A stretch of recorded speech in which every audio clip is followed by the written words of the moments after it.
हमने अभी तक जाना था कि रासायनिक समीकरण को हम लोग लिखते कैसे हैं।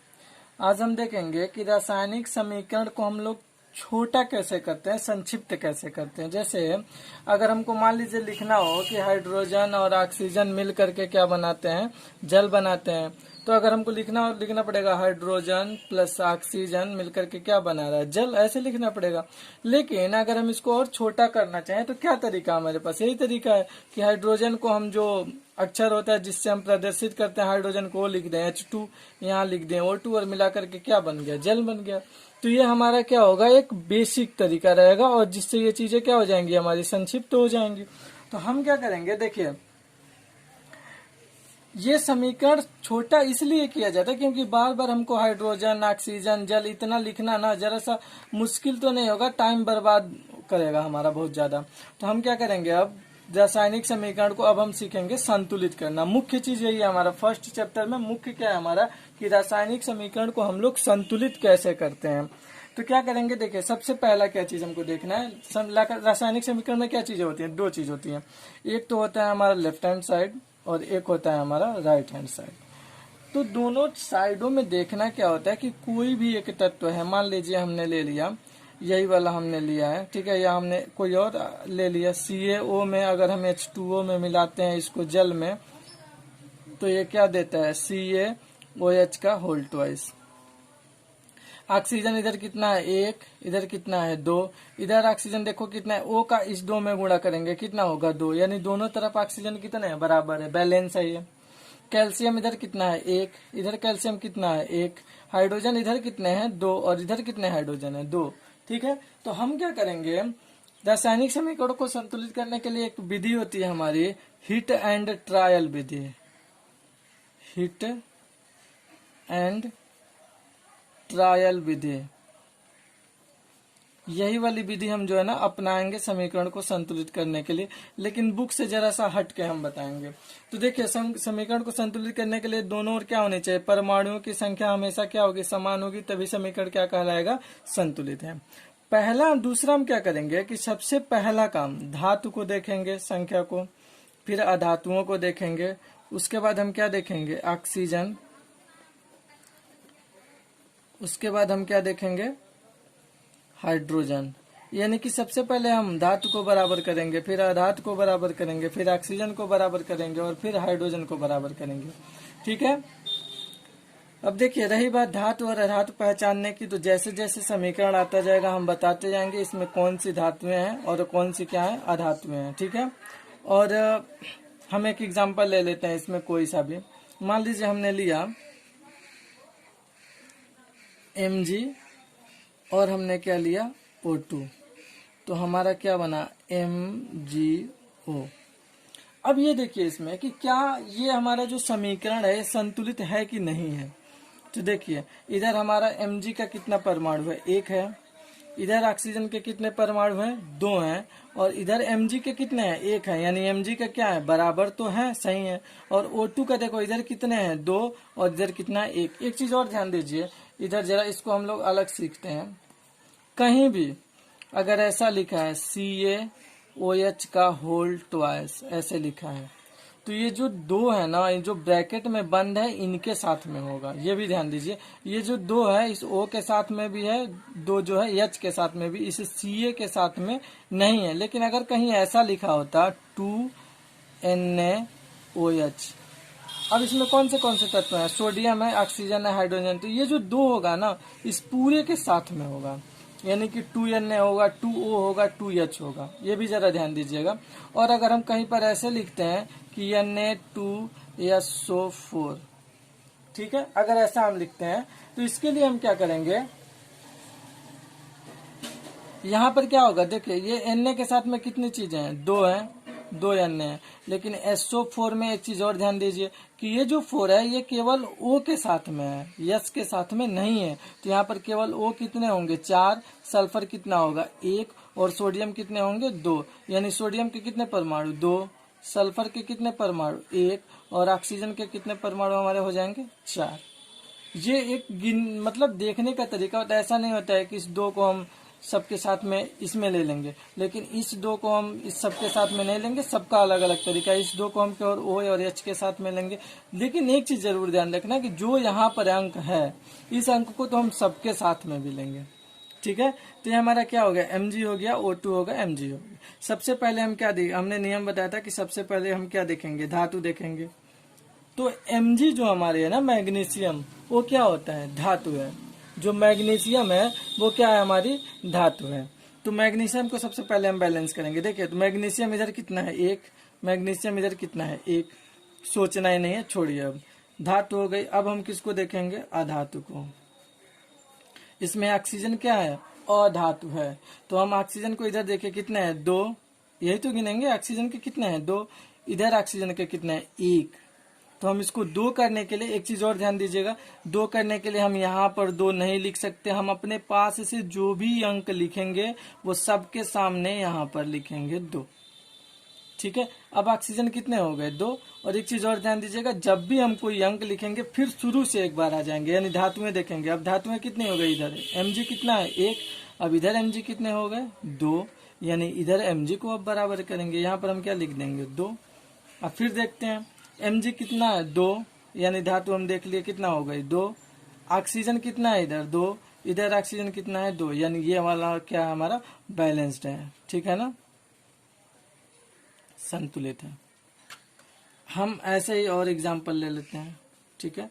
दूसरा कोई और एग्जाम्पल हम लोग ऐसे ले लेते हैं कि मान लीजिए अगर आयरन है, आयरन में अगर हम क्या करें, H2O का हम जो है ना क्रिया कराते हैं, तो ये बनाता है हमारा Fe3O4, और इसमें से होता क्या है, हाइड्रोजन गैस जो है ना निकल जाती है। अब इसको देखिए, बैलेंस करने के लिए हम क्या करेंगे, इसमें हमारे 3 तत्व हैं, एक है आयरन, एक है हाइड्रोजन और एक है ऑक्सीजन, ठीक है ना। तो इसके लिए हम क्या करेंगे, सबसे पहले हम धातु लेंगे। धातु इसमें क्या है, आयरन हमारी क्या है, धातु है, सबको पता है। धातुएं क्या होती हैं, जिसमें से विद्युत धारा प्रवाहित हो जाए, जो जल्दी गर्म हो जाए, वही धातुएं होती हैं। तो ये हमारा क्या है, आयरन है। आयरन हमारा क्या है, धातु है। तो सबसे पहले हम आयरन को ही बराबर करेंगे। इधर आयरन कितने हैं, 1, सही है। इधर आयरन कितने हैं, 3, बराबर तो नहीं है। इधर 3 है, इधर 1 है, तो हमने क्या किया, इधर 3 से गुणा कर दिया। अब आयरन तो बराबर हो गया, यानी धातु बराबर हो गया। अब हम किस पर जाएंगे, अधातु। अधातु क्या है हमारा, इसमें देखिए अधातु तो कोई दिया नहीं है, वैसे है ऑक्सीजन, ठीक है ना। लेकिन हमने क्या कहा था, पहले हम अधातु देखेंगे, धातु के बाद कोई अधातु हमको दिख नहीं रहा है। अब हम क्या देखेंगे, ऑक्सीजन। तो ऑक्सीजन इधर देखिए कितने, ऑक्सीजन इधर कितना है, 1, और इधर ऑक्सीजन कितना है, 4। तो इस ऑक्सीजन को 4 करने के लिए हम यहाँ तो 4 लिखेंगे नहीं, 4 को हम कहाँ लिखेंगे, यहाँ पर, ठीक है। अब देखिए, अब जब हमने कहा कि जब भी हम कोई भी बदलाव करते हैं तुरंत हम पहले वाले स्टेप में आ जाएंगे। आयरन कितना है, धातु कितनी है, 3, ठीक है। अधातु ऑक्सीजन कितने हैं, 4, ऑक्सीजन कितने हैं, 4। हाइड्रोजन देखिए, हाइड्रोजन कितना है यहाँ पे, ये H2 है ना, 4 है, तो 4 का इस 2 में मल्टीप्लाई करेंगे। ये तरीका होता है, जैसे हमने क्या कहा, H2 कितनी बार है जरा देखिए, तो 4 बार है। H2 कितनी बार है, 4 बार, यानी H2 H2 H2 H2 मिला के कितने हाइड्रोजन हो गए, 8 हाइड्रोजन हो गए। इधर कितने हैं, 8 हाइड्रोजन, इधर कितने हैं, 2। तो हम इधर किससे गुणा कर दें, 4 से गुणा कर दें, तो हमारे कितने हाइड्रोजन हो गए, 8। अब हम इसको देखते हैं बैलेंस है कि नहीं। फिर शुरू में हमने कहा जब भी कोई अंक हम लिखे फिर शुरू में आ जाए। आयरन कितने हैं, 3। अब ऑक्सीजन हम देखेंगे, इधर आयरन 3, इधर आयरन 3। ऑक्सीजन कितना, 4, ऑक्सीजन कितना, 4। हाइड्रोजन कितना, 8, हाइड्रोजन कितना, 8। यानी कि ये वाला हमारा समीकरण क्या है, बैलेंस्ड है, ठीक है। अगर आप लोगों को कुछ भी पूछना होगा ना तो कमेंट करके और बता दीजिएगा कि हम क्या बताएं आप लोगों को। हम एक और एग्जांपल ले लेते हैं इसमें बैलेंस करने के लिए, ताकि आपको अच्छे से चीजें समझ में आ जाए। हम मान लीजिए ले लिए कार्बन मोनोऑक्साइड, और हम अगर इसकी हाइड्रोजन के साथ में क्रिया कराते हैं तो ये हमारा बनता है ठीक है। इसका नाम क्या होता है हमारा, देखिए इसका हम नाम बोलते हैं ना, इसको हम बोलते हैं मेथेनॉल। तो ये मेथेनॉल है, ठीक है। हम इसको बैलेंस करते हैं। देखिए क्या करेंगे, सबसे पहले इसमें देखिए एक कार्बन धातु है और ऑक्सीजन क्या है, धातु है, ठीक है ना। तो हम सबसे पहले किसको बैलेंस करेंगे, कार्बन को। तो कार्बन इधर कितना है, एक, इधर कार्बन कितना है, एक, बैलेंस है, कोई कुछ नहीं करना है। ऑक्सीजन देखो तो इधर कितना है, एक, ऑक्सीजन इधर कितना है, एक, तो इसको तो बैलेंस करना नहीं है, छोड़ दीजिए। इधर हाइड्रोजन देखिए कितना है, दो, इधर हाइड्रोजन देखिए एक और तीन, कितने हुए, चार, यानी हाइड्रोजन इधर कितने हैं, चार। तो इधर भी तो हमको चार करना पड़ेगा, तो दो है, इसमें हम दो लिख दिए, तो दो दूना कितने हो जाएंगे, चार। फिर शुरू में आ जाइए, यहाँ पर देखिए क्या है, सी कितना है, एक है, इधर सी कितना है, एक है। ऑक्सीजन कितना है, एक है, ऑक्सीजन कितना है, एक है। हाइड्रोजन कितने हैं, चार है, हाइड्रोजन कितने हैं, चार है। तो ऐसा है, हम लोग यहाँ पे समीकरण बैलेंस करने के लिए इतना ही बस जानना है। फिर इससे बड़े समीकरण हम लोग एक एपिसोड में बनाऊंगा अकेला, केवल समीकरण संतुलित करने के लिए, ठीक है। तो उसमें बताऊंगा आप लोगों को अच्छे से। और आप लोग अगर चाहिए कि आप लोगों को कौन सा चाहिए, तो आप लोग कमेंट में भेज दीजिएगा, हम उसको बता देंगे कैसे बैलेंस करने का। इसकी एक और मेथड होती है, हीट एंड ट्रायल के अलावा एक और मेथड होता है, ABCD मेथड। ये परफेक्ट होता है। परफेक्ट का मतलब ये कि जो इस विधि से नहीं आता है उसमें ना हम ABCD मेथड लगाते हैं। हम लोग क्या करेंगे, एक दिन 12 या 14 या 15 इक्वेशन लेकर के बस और बस इसी को हल किया जाएगा, बाकी कुछ नहीं किया जाएगा, ठीक है ना। अब हम क्या देखेंगे, अगला जो हमारा है, अगला हमको ये देखना है कि रासायनिक अभिक्रिया को संतुलित करना जान गए। अब हम देखेंगे कि रासायनिक अभिक्रियाएं कितने प्रकार की होती हैं। रासायनिक अभिक्रिया के प्रकार, रासायनिक अभिक्रिया के प्रकार। तो देखिए रासायनिक अभिक्रियाएं जो होती हैं, इसमें पहली मुख्यतया तो होती हैं 5 तरीके की होती हैं। तो पहला हम इसमें जो देखेंगे वो हमारी होती है संयोजन अभिक्रिया। संयोजन अभिक्रिया, संयोजन अभिक्रिया के नाम से ही स्पष्ट है, इसमें क्या हो रहा है, संयोजन, संयोग हो रहा है, यानी दो चीजें मिलेंगी और तीसरा बनाएंगे। मतलब ये कि ऐसी अभिक्रिया जिसमें अभिकर्मक मिलकर के, दो या दो से अधिक अभिकर्मक मिलकर के किसी तीसरे एक उत्पाद का निर्माण करें, तो वो क्या कहलाती है, हमारी संयोजन अभिक्रिया है। जैसे हम देखिए डिफिनीशन हम नहीं लिख रहे हैं, इसका डिफिनीशन लिखने के लिए बहुत सी चीजें हैं, आप लोग पढ़ सकते हैं बाद में, ठीक है।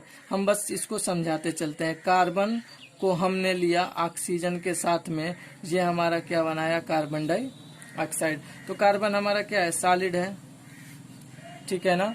और ऑक्सीजन हमारा क्या है, गैस है, और CO2 हमारा क्या है, गैस है। तो देखिए समीकरण तभी कंप्लीट और अच्छा माना जाएगा जब आप इसके आगे सभी चीजों को दर्शाएं कि कौन सा सॉलिड है, कौन सा लिक्विड है और कौन सा गैस, ये सब चीजें दर्शाएं। संयोजन अभिक्रिया में क्या होती है, जो हमारा कार्बन है वो ऑक्सीजन के साथ में मिलकर के क्या बना रहा है, कार्बन डाइऑक्साइड बना रहा है, ठीक है। और भी हम इसका एग्जाम्पल ले लेते हैं, कैल्शियम ऑक्साइड है ये। तो ये क्या होता है, ये जो होता है हमारा कली चूना हम बोलते हैं इसको। अगर इसको हम मिला देते हैं किसके साथ में, H2O के साथ में, तो ये हमारा क्या बन जाता है, CaOH का होल ट्वाइस, ठीक है ना। ये जो हमारा रिएक्शन है ना, इसमें एक चीज और भी होता है, ताप भी निकलता है, बहुत ज्यादा ताप बढ़ जाता है। जैसे देखिए ये हमारा क्या है, कैल्शियम ऑक्साइड जो हमारा क्या होता है, सॉलिड होता है। इसको हम H2O क्या है, लिक्विड है, इसमें मिलाते हैं तो कैल्शियम का हाइड्रोक्साइड जो बनेगा वो क्या बनेगा, एक्वस, यानी कि जलीय विलयन। समझ में आ रही है ना चीजें। तो ऐसे आप लोग लिखेंगे इसको। अब देखिए इसमें क्या हो रहा है, एक और दो अभिकारक, ये वाले जो पक्ष होते हैं, इसको मैंने बताया है आप लोगों को, ये क्या कहलाते हैं, अभिकारक। और जो बनता है हमारा लास्ट फाइनली, उसको हम क्या कहते हैं, उत्पाद। तो इन दोनों को मिला करके एक चीजें बन रही हैं, दो चीजें इधर हैं, लेफ्ट हैंड साइड में हमारी क्या है, दो हैं, और ये दोनों संयोग करके राइट हैंड साइड में केवल एक उत्पाद दे रही हैं। तो हम क्या कहेंगे कि ये हमारी कौन सी अभिक्रिया है? संयोजन अभिक्रिया है।